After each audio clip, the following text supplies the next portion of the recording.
شعیب احمد صاحب سعودی عرب سے پوچھتے ہیں کہ سوال یہ ہے کہ طلاق یا خاوند کے فوت ہونے کے بعد جو عدت ہے عورت کے لیے اس کی کیا وجہ ہے؟ اتنی ہی مدت کیوں ہے؟ کیا اس میں عورت کچھ بھی نہیں کر سکتی؟ یہ بتا دیا جائے کہ وہ جاب پر جا سکتی ہے یا نہیں؟ کیا شادی کی تقریبات اور دوسری کسی تقریب میں بھی جا سکتی ہے یا نہیں؟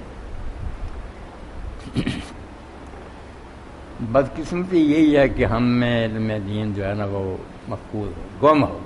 کسی بارے میں بھی مسلمانوں کو صحیح معلومات نہیں. دنیا جہان کے علوم حاصل کر رہے ہیں، اپنے دین کی خبر نہیں. بیان کرنے والے بھی غلط کرتے. عدت جو ہے نا وہ عورت کے لیے کہ وہ عدت کے دن گزارے گی. مختلف عورتوں کے لیے مختلف ہے. اگر کسی عورت نے صرف نکاح کیا تھا، وہ گھر آباد نہیں ہوئی، کسی سبب سے وہ نکاح ختم ہو گیا، بات ہوگی، اس کی کوئی عدت نہیں. بس زبان سے طلاق نکلی، نکاح ختم، کوئی رجوع نہیں، کچھ موقع.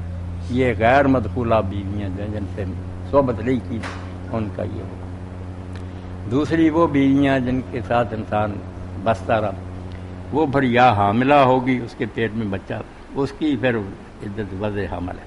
بے شک طلاق کہیں اسی وقت بچہ پیدا ہو گیا وہ بھی ختم ہوگا، اور اگر 9 ماہ بعد جا کر پیدا ہوا اس وقت تک سوچنے کی مہلت. یہ آئلی قوانین صدر ایوب کے زمانے سے بنے نا کہ 90 دن، بالکل بکواس، کوئی بات نہیں. جن عورتوں سے صحبت نہیں کی کوئی عدت نہیں. جن کے پیٹ میں بچہ ہے وہ بچہ پیدا ہو گیا. جو حاملہ نہیں وہ 2 قسم کی ہیں. بعض ہیں جن کو حیض آ رہا، ان کا یہ مہینے کا کورس ٹھیک ہے، وہ 3 مہینے. یہ 3 مہینے تھوڑے دنوں میں 3 حیض تھوڑے دنوں میں پورے ہو سکتے ہیں. امام بخاری نے ایک اور کا واقعہ لکھا کہ 1 مہینے میں 3 حیض آ گئے. ادھر طلاق بھی حیض آ گیا، 2-3 دن بعد پاک ہوگی، 10 دن کے بعد پھر آ گیا. تو 3 حیض اگر باقاعدہ ہو گئے شاید کئی مہینوں میں جا کر پورے ہو. 3 حیض آنے چاہیے. اور جو ہے ایسی ہے کہ اس کو حیض نہیں آ رہا یا وہ 3 مہینے. یہ ساری باتیں جو نا حمل والی بچہ پیدا ہو رہا ہے، حیض والی 3 حیض، جس کو حیض نہیں آ رہا وہ 3 مہینے، جس کو ہاتھ نہیں لگایا اس کی کوئی عدت. جس نے خلا لیا اس کے بارے میں ہم یہی کہتے ہیں کہ وہ حیض اور یہی 3 مہینے نہیں. اس کی صحیح حدیث اور جو ہے نا حضرت عثمان رضی اللہ عنہ 1 مہینہ ہے. جس نے عدالت سے لیا نا خلا، 1 مہینہ اس کی عدت ہے. 1 مہینہ گزر گیا، حیض آ گیا، بس وہ نیا نکاح کر سکتے. یہ سارے عدت کے مسائل بیان کریں ماشاءاللہ. اور عورت کے لیے یہ عدت جو بیان ہوئی نا، اس میں کئی مسئلے ہیں جو امام ابن قیم نے علام الموقعین میں بیان کی. ایک تو یہ ہے کہ اگر وہ حاملہ ہے تو اس لیے کہ نسب میں اختلاط نہ ہو، بچہ گڑبڑ نہ ہو جائے. ادھر پیٹ میں بچہ تھا اور کر لیا، کیا پتہ چلے گا پھر کس کا کہ نہیں، تو پھر گڑبڑی کرنا. تو جب تک وہ پہلا بچہ پیدا نہ ہو جائے اور جس کا ہے حلالی بچہ، اس کا نسل ثابت نیا نہیں کرے. اور جو موت کے بعد ہے کہ جب خاوند فوت ہو جائے تو 4 ماہ 10 دن وہ عدت گزارے، وہ اس لیے رکھی گئی کہ اس کا بھی پتہ چل جاتا ہے. لمبا اس لیے کر دیا گیا. اس میں ساتھ احداث سوگ بھی شامل ہے کہ یہ کوئی نہیں خاوند مرا اور یہ رنگ رلیاں مچانے شروع کر دے.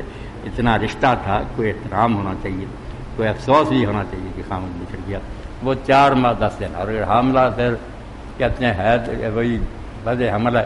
یہ اہل سنت کے گروہ کہتے ہیں کہ جو عورت تھی نا خاوند مر گیا، اس کے پیٹ میں بچہ، طلاق والی طرح کہ اس میں بچہ پیدا. مگر شیعہ حضرات کہتے ہیں نہیں، یہ بات کوئی نہیں. ان دونوں میں سے جو لمبی مدت ہے نا آباد الرجل وہ پوری کی گئی، یا 4 مہینے 10 دن یا وضع حمل. 4 مہینے 10 دن ختم ہو گئے، بچہ نہیں ابھی پیدا ہوا، بچہ پیدا ہو گیا، بچہ پہلے پیدا ہو گیا، 4 مہینے 10 دن ہی پہ.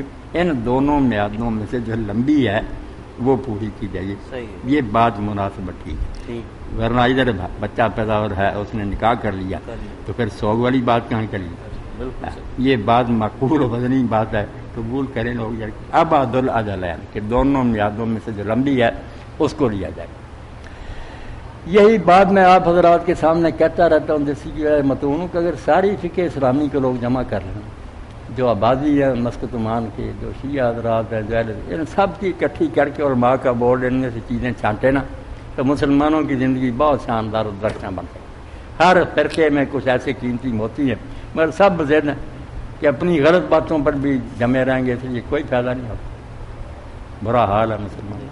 مولانا اس میں جو اس نے وضاحت پوچھی ہے وہ یہ بھی ساتھ میں پوچھی ہے کہ ایک عورت جو احداد میں ہے، سوگ میں ہے، کیا وہ کسی شادی کی تقریب میں جائے گی تو لازمی طور پر اچھے کپڑے پہننے پڑیں گے اور کچھ بننا سورنا پڑے گا، تو عورت کو تو منع ہے، تو ایسی صورت میں کیا وہ شادی کی تقریب کو اٹینڈ ہی نہ کرے؟ بننا سمجھنا جو نا زینت یہ نہ کرے، باقی صاف ستھرے کپڑے پہننے یا نہانا یہ کوئی منع نہیں، ایسا نہیں کہ وہ گندگی کی حالت میں رہے، نہایا کرے، صابن جو ہے نا وہ بھی استعمال کرے، جو بازار کی ہے نا بنی ہوئی اچھا میک اپ کا سامان یعنی وہ سے ان سے بچے، یا یہ سینٹ وغیرہ ایسے استعمال نہ کرے، زیورات نہ پہنے، سادہ حالت میں اچھے لباس میں بے شک جائے نہا دھو کر، کوئی منع نہیں۔